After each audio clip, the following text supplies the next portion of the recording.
अतिथि सेवी महाराज रंती देवी महाराज संस्कृति के पुत्र है। महाराज रंती देवी बड़े ही अतिथि सेवी थे। वे महान लोग यात्रा में थके भूखे प्यासे से जब कोई घर देखकर वहाँ जाते हैं तो हमारे मन की क्या दशा होती है। यह तो यात्रा में जिसे कभी थक कर कहीं जाना पड़ा हो उसे पता है। ऐसे अतिथि को बैठने के लिए आसन देना, मीठी बात कहकर उसका स्वागत करना, उसे हाथ पैर धोने तथा पीने को जल देना और हो सके तो भोजन कराना बड़े पुण्य का काम है। जो अपने घर आए अतिथि को फटकारता है और निराश करके लौटा देता है उसके सारे पुण्य नष्ट हो जाते हैं।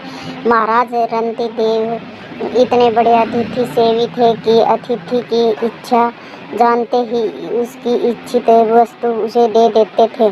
उनके यहाँ रोज हजारों अतिथि आते थे। इस प्रकार बांटते बांटते महाराज का सब धन समाप्त हो गया। वे कंगाल हो गए।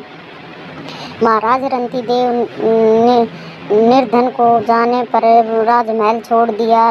स्त्री पुत्र के साथ वे जंगल के रास्ते यात्रा करने लगे। अक्षय तृतीया को भिक्षा नहीं मांगना चाहिए, इसलिए वन के कंद मूल फल आदि से वे अपना तथा स्त्री पुत्र का काम चलाते थे। बिना मांगे कोई कुछ दे देता तो उसे ले लेते थे।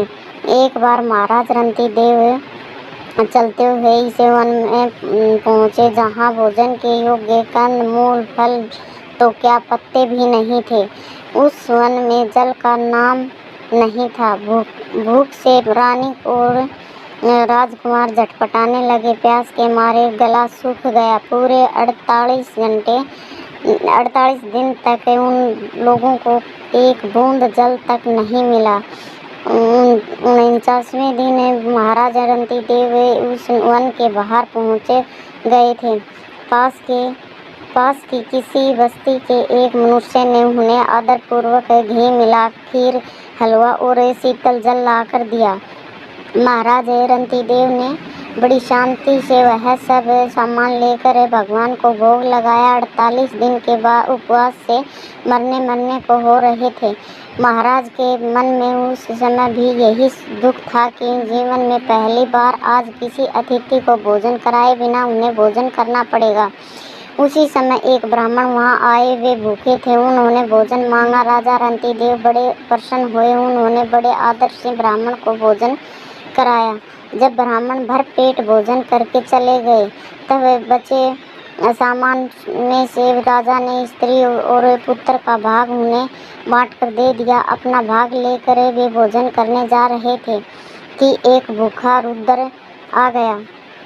राजा ने उसे भी भोजन कराया, लेकिन रुद्र के जाते ही एक और अतिथि आ पहुंचा। उसके साथ कई कुत्ते थे। वह अतिथि और उसके कुत्ते भी भूखे थे। राजा ने सब भोजन अतिथि तथा उसके कुत्तों को आदरपूर्वक दे दिया।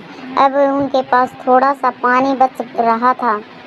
राजा रंती देव के भाग्य में वह पानी भी नहीं था। प्यास के मारे उनके प्राण निकले जा रहे थे, किंतु जैसे ही वे पानी पीने चले एक चंडाल यह पुकारता आ पहुंचा, महाराज मैं चंडाल हूँ, प्यास से मेरे प्राण निकल जा रहे हैं, 2 घूंट जल मुझे देने की कृपा कीजिए। महाराज रंती देव की आंखों में आंसू आ गए। उन्होंने भगवान से प्रार्थना की, प्रभु यदि मेरे इस जलदान का कुछ पुण्य हो तो उसका फल मैं यही चाहता हूँ कि संसार के दुखी प्राणियों का दुख दूर हो जाए। बड़े प्रेम से उस चंडाल को महाराज ने वह बचा हुआ पानी भी पिला दिया। चंडाल के जाते ही महाराज रंती देव भूख प्यास के मारे मूर्छित होकर गिर पड़े, लेकिन उसी समय वहाँ भगवान ब्रह्मा, भगवान विष्णु और भगवान शंकर और धर्मराज प्रकट हो गए। ये देवता ये ब्रह्मांड रुद्र कुत्ते से गिरे अतिथि तथा चंडाल बनकर रंती देव के पास आए थे। महाराज रंती देव ने अतिथि सेवा रूप धर्म के प्रभाव से ही भगवान का दर्शन प्राप्त किया। धन्यवाद।